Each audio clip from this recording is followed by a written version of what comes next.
Hello everyone, welcome back to Keerthi diaries. తెలంగాణలో famous festival అయిన బోనాలకి మన హైదరాబాద్లో ఉన్న బల్కంపేట ఎల్లమ్మ టెంపుల్కి వెళ్ళాను. దర్శనం అయితే చాలా బాగా జరిగింది. ఇంకా వెళ్ళే ముందు కొబ్బరికాయ తీసుకుందామని ఆగాము. కాస్ట్ అయితే చాలా బాగా పెంచేశారు. అవి తీసుకొని స్టార్ట్ అయ్యా. బల్కంపేటలో 2 days బ్యాకే అయ్యాయి బోనాలు, కానీ క్రౌడ్లో అంత సేఫ్ కాదు అని ఇవాళ వెళ్తున్నాం దర్శనంకి. ఫస్ట్ టైం కాబట్టి చాలా ఎక్సైటెడ్ ఉన్నా నేనైతే. ఇక్కడ కనిపిస్తుంది కదా, ఇదే ఎంట్రన్స్. ఎంట్రీ పాయింట్ తెలియక కొంచెం కన్ఫ్యూజ్ అయ్యా స్టార్టింగ్లో. గుడి మాత్రం చాలా పెద్దగా బాగుంది. గర్భగుడిలోకి కెమెరా అలో లేదు కాబట్టి వీడియో తీయలేదు. అంతకుముందు ఈ అమ్మవారు కనిపించారు. హారతి టైంలో వెళ్ళినందుకు చాలా బాగా అనిపించింది. అలంకారం కూడా చాలా బాగా చేశారు అమ్మవారికి. ఎక్కడెక్కడ నుండో వస్తున్నారు దర్శనంకి.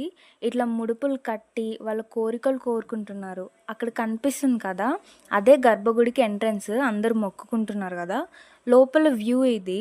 ఎక్కువ తీయలేకపోయా.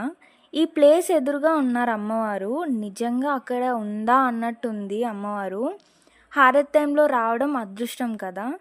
ఈవిడ బోనం ఎత్తుకొని కనిపించింది. 2 days తర్వాత వచ్చాం కాబట్టి ఎక్కువ మంది కనిపించలేదు. బాగుంది కదా. బయటికి వచ్చి కొబ్బరికాయ కొడదామంటే వాళ్ళే తీసుకొని కొట్టిచ్చారు.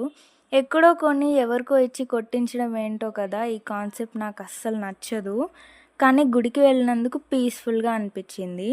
గుడి బయట కలర్ఫుల్గా ఇలా బెలూన్స్, బొమ్మల షాపులు అన్నీ ఉన్నాయి.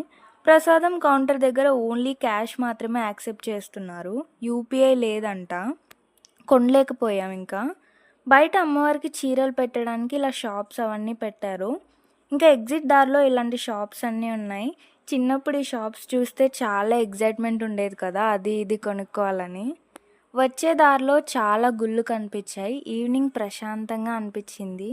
దారిలో సెక్యూరిటీ కూడా బాగానే ఉంది. కానీ ఆ షాపుల్లో ఏమైనా కొందామంటే రేట్లు మామూలుగా ఉండవు. ఇంక నేను హాస్టల్కి వచ్చి ఒక టీ తాగేసి రిలాక్స్ అయ్యాను. బాయ్. మళ్ళీ నెక్స్ట్ వ్లాగ్లో కలుద్దాం.